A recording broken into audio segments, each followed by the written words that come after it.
Everybody, welcome back to Beans No Ball. Bean Talk episode 35. Thank you for joining us here on Titan Radio if you're listening live. And, just had a crazy week of football. If we're being honest, this was probably the craziest trade deadline to date. I know last year kind of had some action, but this year is a whole different story. So, I guess let's just get right into all these moves, man. Yeah, obviously the big team that was making the moves, selling, was obviously the Jets. The first one they did right in the ass crack of dawn. Sauce Gardner to the Colts for 2 first-round picks and Adonai Mitchell. Wow. Wow. Did not expect Sauce to leave the Jets. Obviously, we know the Jets were expected to be sellers of this team, rebuild 50 futures. That's exactly what they're doing. But corner position is kind of lackluster, with Sauce gone there too. But also another big move, Quinnen Williams did trade it to my Cowboys for a first-round pick. Mm-hmm. I believe it was also a second-round pick and Mozzie Smith. Yeah, a first, a second, and first and a second, Mozzie Smith. Which that first-round pick being conditional in 2027 from the Mikey trade. It's whichever is higher, either the Cowboys pick or the Packers pick. Either way, you're screwed. It's going to be the highest pick. No, yeah, it is. That's what I'm saying. Yeah. It's a conditional pick, whichever one's the higher. Yeah. So two defensive players gone, but you're looking at the Jets right now. They have 5 first-round picks over the next 2 years. They're in full rebuild mode, and we know the Jets. We know the Jets. They kind of suck at sucking for majority of the point. At the last time they traded a huge secondary piece in Jamal Adams. They got 2 first-round picks for him. Ended up using same situation. You get your own first-round picks to get Sauce, and then that new second-round pick to get Garrett Wilson. Now you traded Sauce. Now you get to redo that all over again next season or the year after that, whichever you want to do for that. The QB market, you got some nice guys on the coming into the draft next season. Are they going to find a Sauce replacement? Do they find another weapon for whoever the quarterback is? You have a lot of options to figure this out. But, if we're being honest, I know it hurts to lose Sauce. To a point, it hurts to lose Quinnen Williams. But this is kind of a win for the Jets, man. It depends what you're going to do with those draft picks. Well, sure. 5 first-round picks over the next 2 years. It's obviously a win. You're going in full rebuild mode. But, yeah, it's really just going to depend on how the Jets front office is going to go about with those picks. Because, you draft the guys like Sauce. You draft the guys like Quinnen Williams. You draft the guys like Garrett Wilson. The Jets obviously have had some hits. Don't get me wrong. But, it's the Jets majority of the time. They don't really hit on their picks for the most part. But you got 5 to work with. The class for the next couple of years, it's going to be looking great, especially this upcoming class. So, just really, because I think it's 2 this year and 3 in 2027, or the opposite. 2 this year, 3. So they have 2 this year in the upcoming draft. And you can mess with them however you like. They can use those 2 picks and move up to 1 this year. They could get one of those next years, and there's endless possibilities. They can still do even they can the trade offseason. back. They can still trade for some other star players too. That too. A lot of options on the table for the Jets. There's a lot of options for Moji options. And to set up Aaron Glenn, which this is kind of eventually what it comes down to. Aaron Glenn comes into this team. He wants to get his fingerprints on. He wants to get his hands dirty. And there was certain guys he wanted on this team, and there's certain guys he felt were expendable. And it's insane to me that he saw Sauce Gardner as expendable, which you look at it, maybe he hasn't been as impressive as maybe some people would have expected as of late. But you also got to take into consideration, he's not doing that bad either. He's still arguably, an elite cornerback. Hasn't allowed over 1 reception to any single receiver this season so far. More than 2, I think. No, more than 1. He's allowed 1, and that's it to any receiver. And considering how depleted this Jets defense is just in general, only having 1 win on the season, him being that pretty much singular bright spot, it tells you a lot. Obviously, the Colts, we haven't even talked about how much this helps the Colts defense. This is the main thing. The DB room the DB room has been so chopped. Which I know Kenny Moore, Cam Bynum, they've seen struggles. They obviously the main reason they lost to the Rams, their first loss season, can get into the other issues that they had last week. But it's the DB room that's really been the main weakness. Defense in general, but I would definitely give the front seven a little more flack. You get arguably one of the best corners in football right here. That's going to give them a huge boost. And, obviously, they're going all in this season. You're not paying a quarterback. You have the flexibility to make a move like this. Yeah, and especially, too, even after that's all the Steelers, they need all the improvement they can get. Because the one thing I mentioned, and it is going to say a lot about my power rankings because of this, I mentioned with this Colts team, I want to see what they're going to be able to do against these teams above 500, against these extended teams. We saw against the Steelers, they struggled. Danny Dimes, 3 interceptions, the turnover battle. That's exactly why I wanted the Colts to see what they're going to do against these top teams. And obviously, training for a corner like Sauce is going to be a huge improvement to that defense. And the offensive side, you lose Adonai Mitchell, right? But the receiving core, Michael Pittman Jr. is still there. What are you really losing in Adonai Mitchell? They haven't used him at all. The one game that he was a factor, him. he lost the game for you. So, I mean, that game made him expendable. Every other guy on that thing is going to step a little bit. Alec Pierce has been getting a little bit of the. You also look at Michael that. Pittman's been great. Josh Downs. And what have we talked about specifically this offense? I know Pittsburgh shut them down last week, but literally, I mean, Warren, Pittman, Downs even gets his own moments. Everyone has their moments offensively. But it's all about consistency. They're going to need to step up a little more. They've been consistent. Yeah. I mean, let's be honest. Aside, just because, I mean, hey, recency bias, I guess if you want to call it because of that loss in Pittsburgh, but they've been consistent. Pittsburgh caught them on an off day. But, I mean, they're still one of the best offenses in football, and now you're really bolstering that defense. And I want to just move off. I know we already got into a lot of it there, and we started talking about the other move the Jets made. I want to talk about the other team that they sent a star defensive player to, in Quinnen Williams to your Cowboys. You already started off with that. You also picked up, I mean, Logan the Wilson. huge move that Jerry was teetering out early the night before in Logan Wilson. I mean, that's not moving the needle at all, to be completely honest. I mean, anything's better than Kenneth Murray. I mean, but still, at the end of the day, you're getting an old wash player that wasn't being a factor in Cincinnati. In, like you said, Cowboys are 31, Bengals are 32. You bring out, I mean, this is pretty much the Bengals' Kenneth Murray. So, I mean, what are you really doing? I don't know, man. I got Quinnen Williams. I'm happy with that. No, and that's good. But then also, you make the trade for Quinnen Williams. I mean, that kind of negates most of what you got back from Micah. So it's also like, that kind of negates the big hype that you ended up getting for the fact that, okay, yeah, you lose Micah, but you're getting that capital. I mean, you're pretty much now getting, Quinnen Williams for Micah. I mean, that's also not the greatest thing. That's why a lot of this I look at is, it's a win for the Jets in most of these things. No, I mean, yeah. Yeah. I mean, the Jets did win everything. I mean, there's no denying that. Everyone knows the Jets have won all these trades. No, yeah, but, you're saying Quinnen Williams is, the big fish you guys just got. I mean, yeah. I mean, he is the big guy we did. What is he helping that defense is what I'm trying to say. I mean, it is going to help the pass rush. I mean, yeah, he's a run stopper, but I'm just saying it's.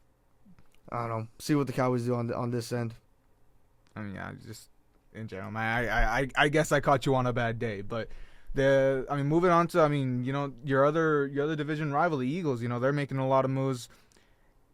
Everyone's saying, how he did it again, how he's fleecing everyone. I'm not really impressed with most of these moves, I'm being completely honest either. Before the deadline, they traded John Mechie for Michael Carter II in a late-round pick swap. I guess, considering the depth that you have at the cornerback room, same thing with you, anything's better than Kenneth Murray. For them, anything's better than Adoree Jackson and the guys that they have back there, but Michael Carter, injury prone as hell. He's still young. He's got he could have a bright future ahead of him, but I'm not really impressed with that. Jalen Phillips too. That's another. I want to get to that, but I'm just looking specifically in the corner room. Also Jaire Alexander. Not only is he already very injury prone, he's old. He's old. He's washed, and you'll be lucky if you get 3 games out of him this season. So again, the talent, the ceiling might be there, but are you even going to get anywhere close to that ceiling? Yeah, and Jalen Phillips was another guy I want to touch on because he was looking like a bright future in Miami, but he had that one ACL injury that kind of deteriorated everything, right? I still had a lot of hope for him because he was looking like a great comeback for Miami, right? Yes, Philly, their defense, it's been having a lot of improvements, but yeah, sure, they're getting more depth. It's going to help them in the long run, right? But their offense is still obviously going to be the main factor that's going to carry them, right, throughout the season. But the defense, that secondaries was exactly what's been hurting them, right? You got Jaire Alexander. Sure, that's great. Veteran presence. I doubt he's going to go back to his old form just because of the way he's been playing. We saw his tenure in Baltimore, right? Jalen Phillips, the linebacker, and the linebacker core. The Eagles linebackers have already been having a pretty decent season. Sure, again, it's just more depth for the Eagles. No, they haven't. But the only thing here is, too, you also... It's, again, how much of the field is he going to see? And also, look, if he's on the field, there's no doubt in my mind this is probably going to be the one move that you look at that, okay, maybe how he did cook here. Yeah. He still is a great player. You're reuniting him with Vic Fangio, obviously, the time he spent in Miami. And despite everything, he's still having a great season. He's third in the league in pressure rate. So, I mean, he does bring a big influx into this defense. We'll see what he can do. But, I mean, just in the end, as much as I'm not really impressed with the moves, somehow it always ends up working out for Howie Roseman and eventually for all this. So, I mean, we'll see. But move on. I mean, a couple other big moves. I mean, not a lot of people are really talking about this one as a big move, but I mean, it really is. Looking at Jacoby Myers to the Jaguars, I mean, you look at how consistent this guy's been. Obviously, it's first and foremost, he leaves Vegas. That's a win in itself. I mean, he had Geno throwing to him, so I mean, he's finally going from Geno to Trevor. I mean, that's obvious. He's finally out of hell. It's a big step up. He's finally out of hell. First off. But you also just look in general. I mean, third lowest drop rate since last season. Only 2 drops in like over 170 targets so far this season. He's going to the offense leading the league in drops. That's obviously a match made in heaven for these two. I mean, Trevor's getting a perfect piece for him, taking a little bit of the load off of Brian Thomas Jr. and Parker Washington. Everything's working out. And, if the Colts stumble like they just did last week, the Jaguars are right on their tail. This is the perfect move, I mean, don't remember exactly when the next time is these two face off, but, these are the two that are going to be facing off to take the AFC South, and the Jaguars are getting exactly what they needed. Yeah, and I love this move a lot because that receiving core does need to, especially with Travis Hunter. Did get injured. Sure, wasn't having a big impact on that offense, but you still lose your first-round pick for the season. That still leaves a hole in that receiving end there, too, but Jacoby Myers, he's been consistent, he's been doing everything, and now he actually has a decent quarterback throwing to him. He's going to be putting up a lot more numbers with Jacksonville. It's going to be a great success to them. Another deep threat for the Seahawks. They traded for Rashid Shaheed. A lot of people don't see this as a big move. Only a fourth and a fifth, too. I mean, for a fifth and Shaheed being a nice deep threat, pairing up with JSN, I see this as an underrated move. Obviously not like a stupid, crazy big move, but it is an underrated move for me because it is a very underrated move. He's a deep threat. You pair him up with JSN, that's going to be a lethal duo. Sure, it could be just one play where Rashid just gets an 80-yard bomb, and then that's it. And forget just like the duo he can be with JSN. You also just look at, yes, he's arguably one of the best deep threats. What the hell happened? I'll cut that out later. Yeah. We had a little technical difficulty. We're keeping that in. It don't matter. To have JSN to pair him up with him, that's already great in itself. But also, you look at just the fact that he's getting paired up with arguably one of the best deep threat quarterbacks in Sam Darnold. We talk about Russ and his moonball. Darnold's got a nasty moonball in his own. He's been slinging it. He has been so you could say maybe he's only going to get like 1 or 2. Nah, they're going to use the moonball. I mean, this duo that they're getting, it's scary as a Rams fan looking at what this offense with this duo can be. I mean, I wasn't too worried about the Seahawks offense going into this. But last week, I know it was just against the Commanders, but they really showed their potential. And now adding such a great deep threat with here, I mean, it's a match made in heaven. Again, these two, you might call them underrated moves. They're not the flashiest names, but they're perfect fits for each team. And, I mean, you're getting exactly what they want. And also, another move that the Saints made, too. Obviously, they were going to be big sellers. Trevor Penning, a former first-round pick, that old lineman just a couple years ago, getting traded for a 6th-round pick. Obviously, that's terrible business for New Orleans in itself, but, I mean, the main thing, sending him to the Chargers, this is someone that I really had an eye on, that if the Rams wanted to get O-line depth, what we were talking about, this would have been a great move. He hasn't had a great season, really hasn't lived up to the hype. That's why you're seeing a former first-round pick getting traded for a 6th. But at the end of the day, what we always talk about, a change of scenery. You also look at, forget change of scenery. You're going from QB hell in New Orleans to Justin Herbert, which, it's not the greatest, but it's a mainstay at quarterback that you need that consistency for your O-line. And the Chargers did need some moves on O-line, especially with Joe Alt now officially lost for the season. The time that Joe Alt was out, it's night and day what happened once Joe Alt just came back that one game against Minnesota. Night and day, he looked phenomenal. The offense looked completely different. And all of a sudden, you lose him again. This offense isn't looking as great. So you get an influx of a possible new game wrecker at O-line. It's huge for the Chargers. Yeah, exactly. There too. It may not be like a stupid, crazy move, but obviously more O-line depth is what's going to get you there. And obviously Joe Alt, he's had his ups and downs this season. Now he's gone for the season. You got to get the best you can get there too. And then just looking at some other moves, nothing's really other than that. We already touched upon Kyle Duggar last week. Greg Newsome to the Jacksonville Jaguars. We got Odafe Owusu to the Chargers again. Well, I do want to talk about Draymond Jones to Baltimore. which I know they made a move with the Chargers not like a couple weeks ago. That it's kind of a little sneaky move. That I forget how to pronounce it. Owe. We know it was a D lineman for a corner that really helped both sides. But yeah, that already gave an influx into Baltimore's defense. You also now, again, Tennessee, they've been sellers. Getting Draymond Jones really giving some help to this defense. This has been the main concern. I mean, you finally get Lamar back. Everything's slowly piecing together in a division that is definitely not out of reach for Baltimore. You get some influx again into that room. Again, I know Pittsburgh just made a bit of a statement beating Indy, but it's still wide open for the North. Oh yeah, there's definitely. I mean, a lot of these divisions are still wide open. I mean, I don't want to say the NFC West because that's kind of neck to neck.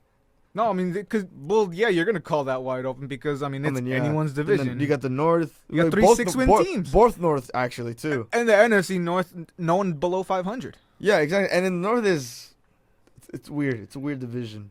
Oh, it is. But at the end of the day, I mean, it's like you get. But it's still up for. It's still up for grabs. We'll get into it in the power rankings, but like the Packers aren't scaring me. Yeah. When you look at that, because of how they started great, sure, but they're not coming back recently. But I mean that the Packers are right up there.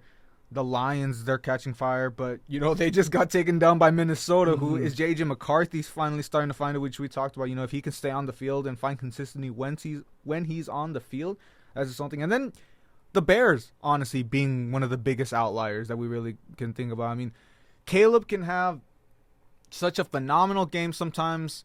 I mean, specifically, we look back at the Ravens game. I mean, he was putting together phenomenal drives, but when it comes to getting into the opposite side of the field, he was struggling. He couldn't piece anything together back there, just barely getting into field goal range or just outside of field goal range. That then at that point, they're having to punt, they're getting the field goal, and the other offense is coming down the field, which I know their defense has had their moments. And they also made a move defensively there, picking up, I hope I can pronounce this right, Joe Tyron Shoyinka out from Tampa Bay. So that could bolster up their defense just a little bit. But, I mean, like we're saying, it's crazy to think considering the Lions and even the Packers, but there is no front runner in the NFC North. There really is not. There really isn't. I mean, I would have think the Lions could have gone exactly all the way, but I mean, after this loss, it's that pretty kind of much just them losing to the Vikings. Then you got the Packers losing to the Panthers. This is a parity circle at that point when you look at it there. Then you got the Bears. They're slowly coming back up. Kalen Williams having a slight little incline, so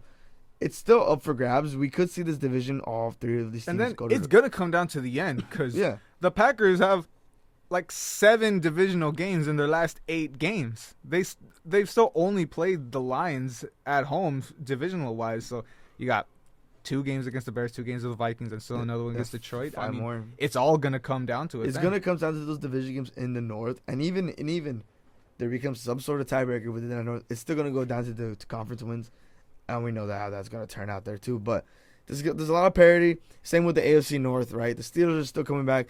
Ravens could have a comeback, and then they just up those 2 for the North. I mean, yeah, because at that point, I mean, you look at the way the season how it's gone for Cincy. I mean, that's done. I mean, there's some signs of life in Cleveland, but that's not this year. That's something that they're gonna build on for the future. It's just, I mean, we've talked about it enough with Cincy, just everything that went down. And just the loss last week is kind of, I mean, to most, the nail in the coffin. So the fact that you get the onside kick, you came back from 14 points, you take that 1-point lead. All you need is your defense to hold out for 50 seconds. And Colson Loveland I mean, at that point, and they didn't. All they need to do was make like a slight tackle. This is reminiscent of the Marcus Williams missed tackle in the Minnesota Miracle. Just find a way to make that tackle. They're not going to be able to clock the ball and get the game-winning field goal, but you let them go 58 yards, and that's all it is. You just can't make a tackle, and with good reason. The Cincy receivers are pissed. No, without a doubt. I mean, Jamar and Z had great games.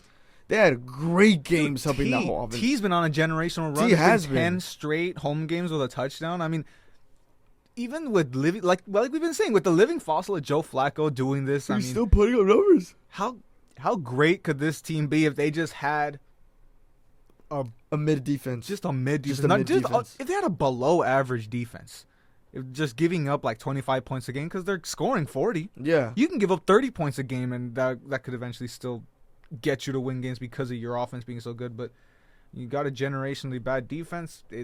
It's gonna be hard. Yeah, and then another division too that's still neck to neck is that AFC East, the Patriots and the Bills. Yeah. Just one game. The Bills are one game behind the Patriots, so that's gonna be another interesting thing to look at. Yeah, absolutely. And this is kind of becoming like a little mid-season recap because that's what it is. We just got done halfway through the season, and yeah, I mean exactly what you're saying with New England and Buffalo, and New England is up one right now in the division. They are one, and they hold the tiebreaker for the moment. Yeah. We'll wait and see when the game goes back to New England, which the return game is in New England. You already lost your home game for Buffalo, and we see how New England. But is you look right at now. how the rest of the season plays out. It's an easier road for New England. You really look at it. Buffalo still they both still have to play Tampa Bay. They both, I believe, still play. I believe they both play the Steelers, but the Bills have a game against the Eagles in late Bills December. Do not. Oh yeah, you're right. Yeah, the Bills still got the Steelers. Yeah, the top teams, Bucks, Steelers. Yeah, exactly. You get the Bills again, the Eagles, and then that Texans game is going to be hit or miss. To be honest, for the Bills, that's gonna be hit or miss depending on CJ Stroud. Exactly. But you never. But they still have a very tight schedule. And the division is going to end up being decided. I mean, unless some shenanigans happen in week 18, it's going to be decided probably by week 17 because you look, they're both playing the inferior opponents in week 18. So I mean, if either of them can make something happen, maybe you'll never know. Mm-hmm. But it's that Eagles game or even that Browns game. Like we said, the Browns are always a trap team for most, and we saw that got the Packers a couple weeks ago. The Bills-Browns game could also just coming off what's probably going to be a hard-fought game against the Patriots the week prior to that. The division's going to come down to these division games. It's going to come. No, it's just going to come out to call it week 16 and 17, and you look at which team has a tougher week 16, week 17. I mean, it's easily the Bills. Yeah, you got Philly. Because then you also, the Patriots are going to have right Baltimore. Yeah. Who at this point, I mean, we'll see at that point in the season how they're looking if they're still in that race, but that's still a game that you're really going to have to look at. And when Buffalo's playing the Eagles, the Patriots got a nice easy game at MetLife against the Jets. So, I mean, like I'm saying, they finished off with two relatively easy games. It's realistically the only games that are going to give them trouble from here on out, the Bucks, Bills, and Ravens. Because you got two games against the Jets. You got the Bengals, which, you're going to probably score 50 on them. Mm-hmm. You got the Giants. Again, they can be a little sneaky, but not expecting much out of that. You look at that, too. I mean, it looks like everything's coming up Patriots as the season comes down to a close. Yeah, the season is lining up more towards the Patriots there, too, but you got to play the game. It's still Josh Allen at the end of the day, man. You never know what he can do. Yeah, of course. And, we're talking about divisions. I mean, also, I guess, surprisingly enough, it's the AFC South. The Colts, with this loss, now it's just a one-game race with the Jaguars, which I did take the Jaguars to win this division in the preseason. I was expecting Liam Cohen to be a big factor. And like we just talked about, now you bring in Jacoby Myers. This is going to be a huge influx for this offense. I'm very excited to see what the Jaguars can do moving forward. They got in... Oh, they're not playing the Colts until late in the season. So we're gonna see how that season is. We're gonna see 2 December games between the Colts and Jaguars. It's probably gonna decide the division there. Those are gonna be the division because those are the two right now going neck to neck for it. But we're gonna have to see a lot of these divisional games. There are gonna be a lot of good events to see, seeding implications, division implications. But definitely for sure, that AFC South and that NFC West is going to be really, really interesting to see later to come up. Yeah, absolutely. And, I mean, throughout here, I was going to ask, what are our biggest surprises? What are our biggest disappointments going in this? But I think we'll see if there's time for that at the end. Let's get into our power rankings. Let's just power through that right now. And, I mean, I guess I can. Actually, no. Let's start. I definitely got some movement. Because I dropped 2, and I'm curious to see what you dropped. I dropped 1. Okay. I think I dropped 1. Yeah. Peyton, you see, I had them up in the top 5, but this last loss just hurt them so much. The Chiefs. I'm dropping them out.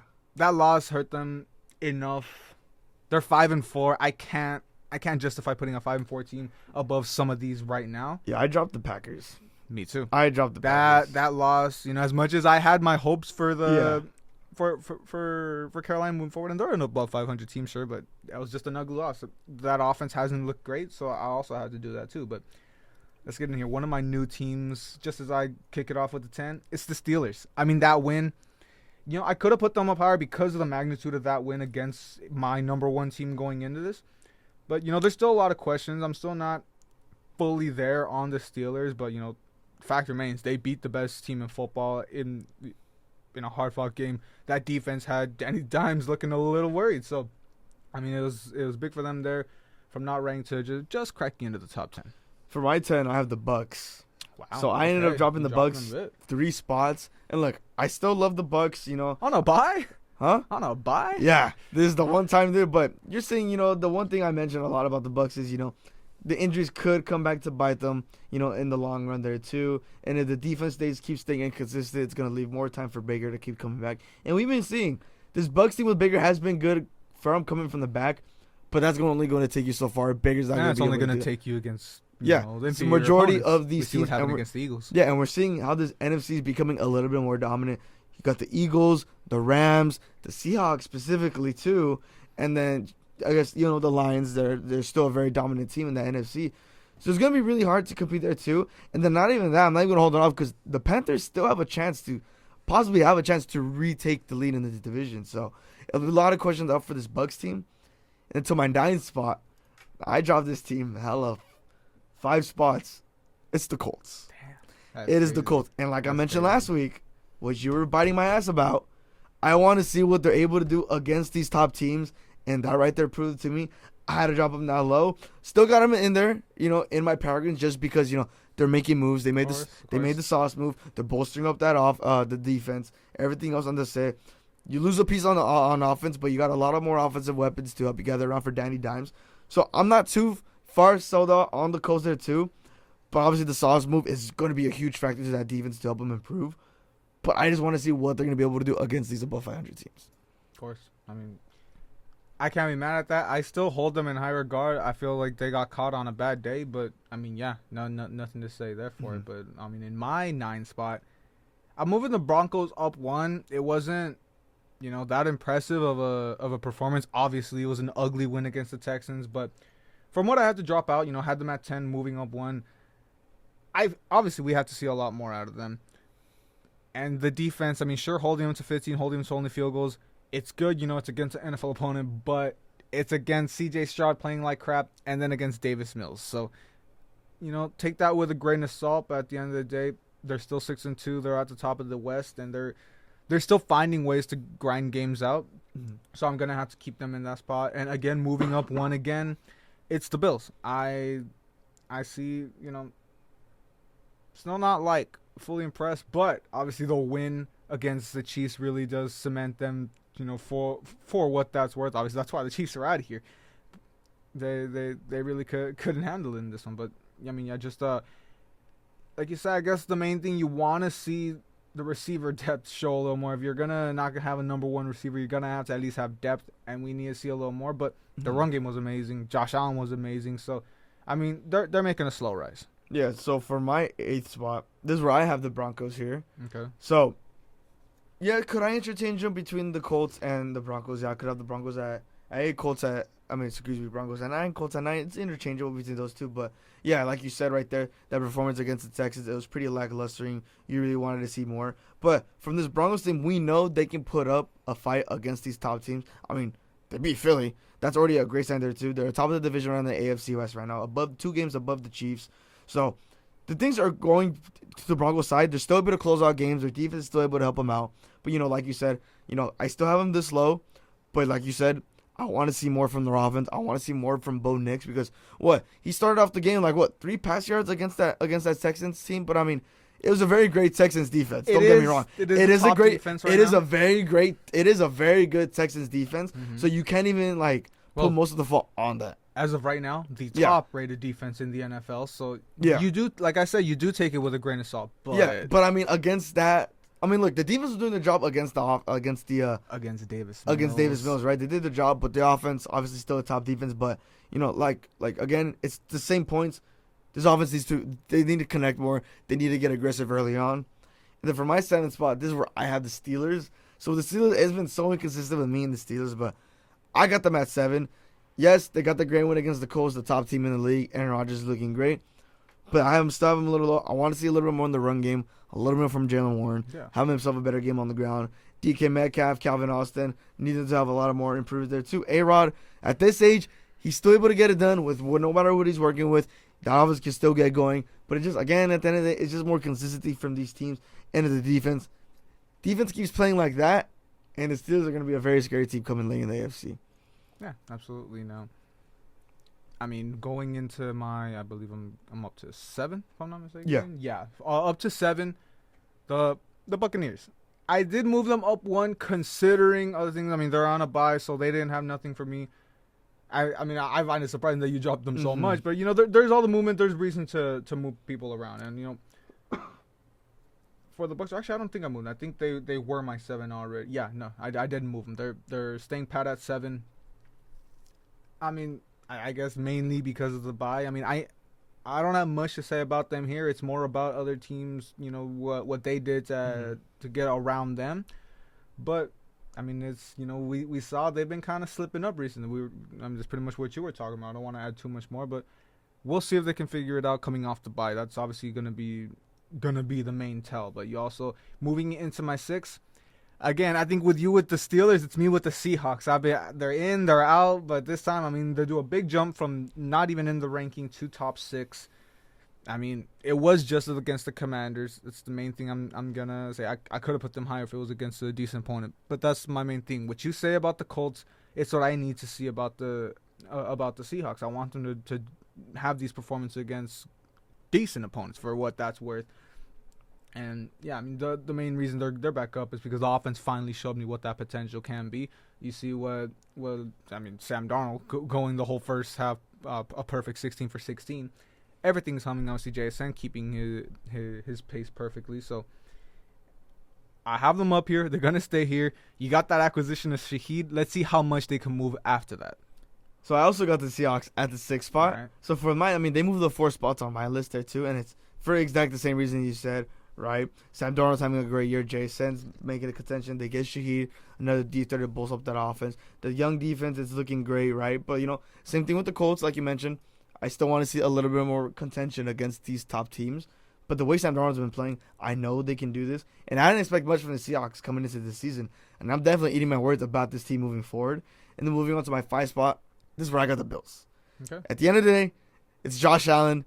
He's still going to be able to move up with this team, what he's working for. You're looking at the receiving core. Keon Coleman, Khalil Shakir, and then obviously Kincaid has been his best threat so far. They've been connecting so great. Then you got James Curtis Cook. Samuel still there? Curtis Samuel? Is he still there? I don't think so, bro. Man, whatever happened to him? But yeah, no, you keep talking. I can figure. Yeah, it out. you go to. I don't think so. But anyways, Yeah. But yeah, him and Kincaid, that connection's been looking great. And then James Cook's obviously been putting up some bangers on the ground too. So he's staying consistent on the ground. He is still there. He's not doing shit. He is. I don't know. I guess so, man. But What? yeah, I don't want to. I mean, we're just going off on a tangent, but yeah, he's there. He is. Well, He has 4 receptions on the season. Exactly, like we were saying, we gotta get better. what? He's still. See, I knew it's like a little man tight tail moment. Like, what, I mean, what's he up to? Do they have him more because he's also listed as a kickoff returner? I mean, who knows what they're listed off? What?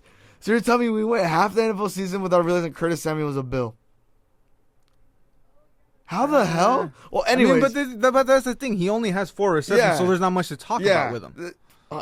Anyways, back to what I was talking about. Anyways, but yeah, it's still Josh Allen at the end of the day. It's more on the defense for them to stay again more consistency with this Bills defense. Can they be able to get it done and help this offense moving forward? Yeah. Am I up or you? It's your turn. For 5. You're right. You're right. Your up 5th spot. up to 5 then. Yeah. Up to 5, I got the team that is above them in the Patriots. I mean, say what you want. Oh, it's just a 1-point win against the Falcons, but at the point of Week 9, that was the top-rated defense in the league. To be able to grind out a win against that team, I mean, we see they have the pieces. They get Jesse Bates back in that game. Obviously, maybe a little bit of rust if you want to look at it that way. But, I mean, Drake May was slinging it. Pop Douglas had a phenomenal game. Stephon Diggs, like we said, early on in the season, he was having those struggles. He's really come around on that. It was a phenomenal look in general for them. We expected Trayvon to have a good game, and he ended up with I forget his name now, but the third string running back ended up getting in on the action with a touchdown. Offensively, everything was there. I would have liked them the defense to not let this get so close, and to let Michael Penix score 23 on you to get it that close. But you got lucky. Parker Romo didn't clutch it up against his former team, but sneaking into the top 5 finally. I think that's just that is exactly where they're gonna go. Now I'll go into my 4 spot, and I'm dropping the Colts down from my 1. Finally, I'm still holding firm on them. I'm still firm on my belief. It's just it's a loss against a good defense, but they look shaken. I mean, Jones just. I mean, you saw the clips. You saw how he looked. I mean, he didn't look like he knew what he was doing. The offense just. I know you had that late comeback. It came close. If they would have got that onside kick, we could have been talking about a different story. But I mean, I expected better from this team. So yeah, it's not an ugly loss. So you can look at it that way. But I mean, you would expect better. So I'm not gonna drop them too much. So for my 5th spot, no, not 5th spot, 4. So my 4th spot, I have the Patriots. So we literally have them back to back, just different rankings. But I have the Patriots. And the story still continues with the Patriots. It's Drake May, and literally working with what he has on the receiving ends. Kayshon Boutte. Then you got Demario Douglas, who had himself a game. So a lot of these guys on the receiving court, they're starting to step up. Stephon Diggs, who's, again, he has his on and off days, right, when it matters the most. Then the ground game. Trayvon Henderson, I think he had 55 yards this game. So he stepped it up just a little bit more. But like we said, at that time of Week 9, that Falcons defense was the top one in the league. So it still puts on more that Jerry Green was still able to come out with this, because the trajectory of the game changed because of that missed PAT from the Falcons late in the game, which is what caused them to lose by 1 point. That was really the game changers there. But I mean, he was able to put up a performance against the top defense, working with what he has. And this Patriots defense, it's a very solid defense, right?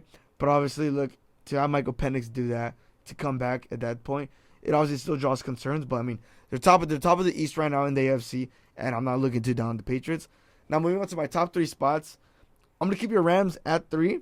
I'm not gonna have any movement whatsoever. I'm gonna keep it there at the top 3 spot. You probably have the same edge as there too. Yeah, maybe you want to see a little bit more against the Saints, but I mean, there's nothing really changed for me. The Rams, it's the same stuff. Their offense is still dominant. The young core is still great. The pass rush, the corners, a lot of improvements going on there too. Not really much to say. It's the same target for the Rams.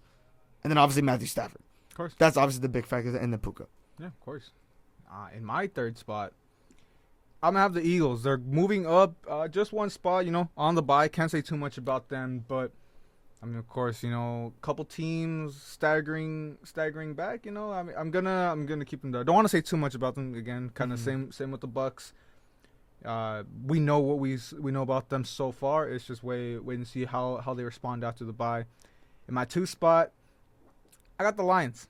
I mean, I'm keeping them at 2 just because we see, they're kind of moving above some teams, but also standing pat because of that loss, which it's not a bad loss. We see, it's a tough Brian Flores defense, but I mean, realistically, against a rookie quarterback in McCarthy, you probably expected a little better from that defense, and I would have expected, in general too, better from the offense. But I'm keeping them pat at 2. I'm not gonna move them up to 1 with that loss, so we'll see with that.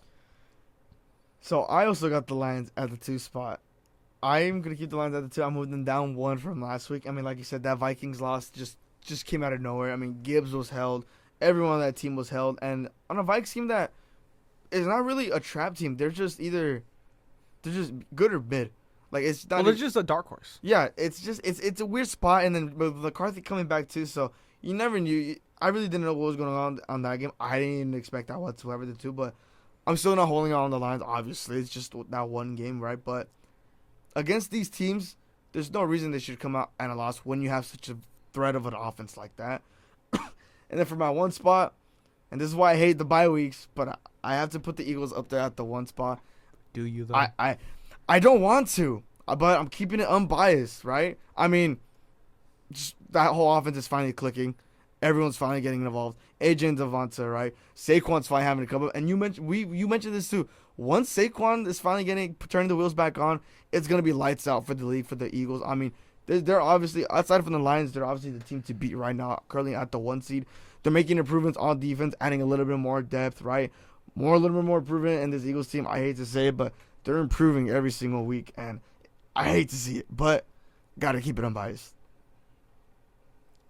I mean, is there any doubt? Is it the Jets? Is it the Jets? It's actually your Cowboys. No! At my one spot, I got to put the Rams up there, man. I know it's not an impressive win to beat Tyler Shuck and the 1-8 Saints now, but, I mean, it carries over. I mean, again, I'm not going to put someone over off a bye, and considering it's such a close difference between the Eagles, I'm going to keep them. I almost did drop the Lions below them, but I still kept just holding on to that so far. But, I mean, the Rams' offense is humming. Everything's humming. You see Matthew Stafford back-to-back weeks with 4 touchdowns. So he's obviously, shooting up the MVP ladder. I believe he's at 4th right now. Everything humming for him. I mean, the offense, like I already mentioned, Devontae probably would have liked to see a little more from him. He still had 2 touchdowns. Get Puka back, and he's still, no rust from him. Defensively, Nate Landman, I mean, I don't know why no one's calling for him for Defensive Player there, but he's even got a case. Byron Young, too, he's got a case. It's just everything's humming right now. It's just tough when you got that really tough division right now that, again, we got back-to-back games against the Niners and the Seahawks that we'll wait and see how that turns out. But this team, I mean, to me, every which way I see it, it's the best team in football, and we're just gonna see what they can work with in these next 2 weeks. But just as of right now, they have to slide into the 1. I'm not even denying it. They could get in the 1. They have a very great possibility of getting that 1, but it's just gonna see if the Eagles are gonna end up collapsing. But the way they've also been clicking on offense, I love it when I can glaze my team, and it's not even actual glaze. It's just the truth. I wish it happens sometimes. Yeah, I miss when I was able to do that the past 3 years. You can still glaze Dak. Yeah, I'm still glazing Dak. That's it. At least that's not false. Yeah. Everything else about that team, it's Pickens and CD and Javonte. Luckily, Pickens didn't do shit last week and let me win in fantasy. I mean, he still got 13, but I mean, it wasn't enough. It wasn't enough. All to say, but I mean, we got some time to throw in that last segment that I mentioned there. I mean, what's something that's really surprised you this season? Some real disappointments this year, because we're halfway through it. Well, I could say my Cowboys once again disappointing me for like. But is this much different from what we expected? 15th year in a row. Because I don't think we expected the defense to be this bad, but we expected them to be bad. Still disappointment. No, I know. I'm just saying. Still disappointment. Like we expect, but yeah, that sign. We had our expectations were low, but holy shit. But we didn't think it could get this low. Exactly. Right. I think I guess touching up on that. I guess another thing that I'm a little more disappointed on is why does Eberflus still have a job? Yeah. That's just like, come on, man. Well, hey, they're waiting until Thanksgiving like the Bears. No, I'm gonna have a bad Thanksgiving. At least they won last year on Thanksgiving. That's to say the least. But I don't think they're even gonna touch up on that. I'm very scared of what's gonna happen when we play the Raiders. We're gonna make Geno Smith look That's gonna get its own segment next week. We're gonna make Geno Smith look like Tom Brady out there. And then the next week, he's going to go back to throwing 3 interceptions. I'm not excited for that whatsoever. I wouldn't be either. But I mean, I guess another thing, I wouldn't say another disappointment. I wouldn't call this a disappointment. I guess a surprise, but surprise Trey Hendrickson didn't end up getting traded. That's something we didn't talk about too. Yeah. One Trey Hendrickson, but also Breece Hall. That after all those trades happened, he straight up went out and said, "Trade me." Yeah. Like, okay, you're trading everyone. Like, me too. I'm out of here. And they're just like, no, you're good. We'll keep you. And the Chiefs were. I don't remember the exact. The Chiefs did make Chiefs an wanted offer. it. The Chiefs were ready for it. I mean, we seen that's kind of what's holding them back recently too. The run game struggles. I mean, Pacheco, whether it's lack of production or being injured, and then Kareem Hunt, complete lack of production. Like you said, here and there we see Mahomes being the leading rusher. So that again, we see all these matches made in heaven. Seeing Shaheed go to Seattle and Myers go to Jacksonville. This would have been another one of those matches made in heaven, but they just couldn't make it happen. The Chiefs offered a fourth. They offered a fourth, and the Jets wanted a third. Yeah. Which, honestly, if you're the Chiefs, you probably take that. I would have taken that, to be honest. You probably take that. I would have taken that. I don't know. It comes back to what they did last year, not wanting to budge on the Cooper Kupp trade. Yeah, exactly. And then, I guess another surprise. I don't know. This one was more of a rumor side, but Max Crosby ending up not. I mean, a lot of things are like, we're trading you. We're not trading you. See, it's just like, I know you're saying stop blue balling us and just say what you're gonna do. Well, because the rumors are always going to be out there. Yeah. And of course, like you said, whether it's Cowboy fans wanting him or people using the Cowboys for clicks, at the end of the day, people drummed up those rumors and the Raiders shut them down right away. So there shouldn't have been that much discussion about this. Crosby was never gonna move. But I mean, the bot pages out there need their clicks. Of course, we're better than that. We don't do that. We only. I mean, in this day and age of them, you never know. Jerry said he was going to trade Micah, and look what happened, right? So that's Jerry at the end of the day. You never know what's going to happen. This is the hardest week for Jerry right now. A bye week that his team isn't playing. I mean, he's fiending for attention right now. I mean, everybody's still talking about it, so the attention is there regardless. No, but I'm just saying. Yeah. He hates to go a whole week that his team isn't on the field and he can't just be right at the forefront. Why do you think he had Stephen A in the box system? So we can still be talking about it. I'm going to cry in my mansion. Wipe my tears with $100 bills. My team's not going to be playing. Thank God. Thank freaking God. Thank God they're not playing, right? Defense is probably going to let up 40 points in the bye week somehow. Thank God they're not playing. I can have a nice, relaxed week and watch other games. Thank God. That's the best watch, though. When you have a stress-free Sunday watch experience. Yes. Either it's your bye if your team already played on Thursday. Yes. It's only if you played on Thursday, because if you got a Sunday night game or a Monday night, you still got to look forward to that. Yeah, but thankfully it's the bye. Stress-free. And I got to worry about that defense putting up something. So thank God, at least at that point. Of course, yeah, but talking about the teams that get to have a nice, calm Thursday night. Let's get into that Thursday nighter. Not great. Do we have to talk about that, bro? At least the Raiders get it over with quick. I mean, the Raiders taking on the Broncos. We know what's coming. Well, we don't know. You got to play the game. Who knows what ends up happening? It's a Thursday nighter. There's been some pretty funky stuff. Well, the Raiders scored 63 points on a Thursday nighter a couple years ago. So, and they came neck to neck with the Jaguars. I doubt. I mean, I give you a Jaguars team that's completely hammered by injuries, I don't doubt this Broncos team is gonna be down like 3 points and then they're gonna come back. Well, I mean, look how they looked against the Texans. Yeah. So realistically, you expect my prediction last week was shit. I expected a dogfight, 30-30 type game between the Ravens and Dolphins, and I mean, one team almost got 30, but that was just an ugly game, big win for Baltimore. But in this one, I would think it's gonna be like 24-17 for the Broncos. It's gonna be 9-7 final score. It's gonna be one of those prime 2022 Thursday nighters. You remember back senior year getting out of what was it, the pep rally? At a night pep rally, and we see the freaking 9-9 Colts Broncos. Yeah, wait. It was the prep rally. It was the prep rally. Yeah, I'm like, what the hell? Check the score, and it's 9-9 going into overtime. Yeah, I'm glad we went to that instead of watching. Yeah, why would we skip that? Yeah, like, all right, guys, I gotta watch the Colts Broncos on prime time, guys. Sorry, prime time. Yeah, you got nothing else to watch, but I mean, yeah, rest of the week. I mean, it's got some decent games. Hey, we're going to Germany. We're going to Germany with the Falcons and the Colts. I mean, I'm excited for it. I love those international games. You're a little weird about them sometimes, but I just don't wake up early. I do, dude. Hey, I'm an early riser anyway, so at least I get some football with my early morning. Browns Jets, baby. I don't care what anyone says. That game's gonna be cinema. Watch. Dude, That game's gonna be cinema. Well, it's gonna be cinema for the Browns. They're gonna cook them with that defense. What's Justin Fields gonna do against Myles Garrett and Mason Graham coming in his face? You don't pause. You don't know what two dog wiener teams could do. They go. You never know. You say pause and then you come out with that. Yeah. Duality of men. I don't care what anybody says. There is a possibility this game will go to 40 points. Nah, I know. Watch. I know. I know. I'm not even denying it. But if we're actually looking at some solid ass games, we got two right here. Patriots, Bucks, Saints, and, Panthers, and Ravens, Vikings. Man.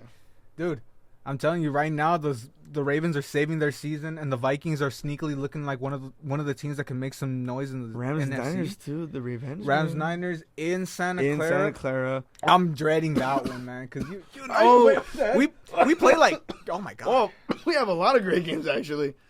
Browns Jets, obviously. I don't care. Ooh, divisional rematch with the. I don't care what anyone Lions says. That and- game's gonna be fucking. That game's gonna be amazing. Then you got Bucks, Patriots, and then you got Cardinals, Seahawks. Browns Commanders, a rematch of the NFC divisional. Browns, Commanders. You mean Lions? Lions Commanders. Why did I say Browns? You Yeah. know what I meant. Yeah. Steelers, Chargers, Eagles, Packers, Rams, Niners, Cards. We have a stacked week of football. This is a stacked week. Eagles are gonna kill the Packers. Well, that's what I'm I'm saying. That's sorry. gonna say, it's gonna say. That's why it's an important week because for the Packers. No, I know. No, Yeah. I'm not saying that. I'm just saying. Like, Yeah. Poor carbs. God.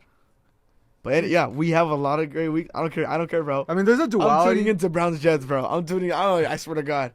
You never wake up that early. Browns Jets is 10 a.m. I know. You're never up that early. I'm here at school at 10 a.m. No, you're not. No, you're not. Oh, yeah, my fault. No, but I mean, yeah, realistically, it's a solid slate of games, topped off by the best one, Giants Bears. I mean, come on. When you have these two teams, Scadaboo's coming out of that cast to come and play in this game. More CTE unleashed. Can't wait. Poor guy. Can't He's- wait. Can't wait. Oh my god. Can't wait. I'll wait down the line when Jerry trades him for a 5th round pick. Or trades for him for a 5th. I mean, eventually, I mean, dude, he takes too many hits. I mean, I love that ground and pound style, but it's gonna catch up to him. I mean, someone got to teach him to play a little safer. Yeah, it's not going to happen. It's like the video of him just going into the brick wall, just boom, boom, boom. Yeah, it's I'm gonna expect a movie about him in like 20 years from now. A cautionary tale. If I'm alive. Oh, If I'm alive. if and only if. Yeah.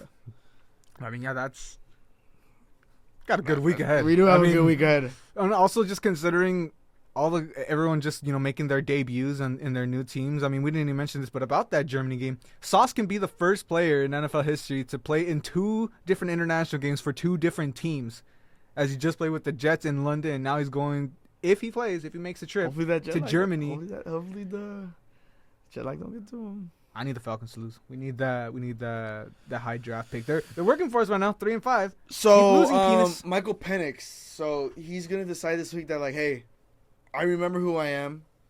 I'm going for What is he? 400. I'm going for Michael Penix, Junior. Doesn't impress me. I'm gonna go for Never 400. did. I said this from the start. He's gonna go for 400. But get this, he's only gonna throw to Sauce's way. 400 yards to Sauce. No, 400 yards of pick sixes for Sauce. no. He's gonna get 400 pass yards, and every single pass is gonna be against Sauce Gardner, and he's gonna make him look It's all to Drake London. bad. All to Drake London. All to Drake London. Well, Kyle Pitts can get 1 or 2 London there. in Germany. London and Germany. But Kyle Pitts can get his fair share. Bijan, fair share. When are the Lions going to go to Germany? I mean, how are they missing that opportunity with Amon-Ra? Wow. Right? You would think next year. Well, Oh, I don't know. When are they sending him? We need a Saudi game. We got the Rams in Australia next year. We need a Saudi Arabia game. WWE is already messing with that too much. We need a Mexico game WrestleMania again. in We need a Saudi. Mexico game again.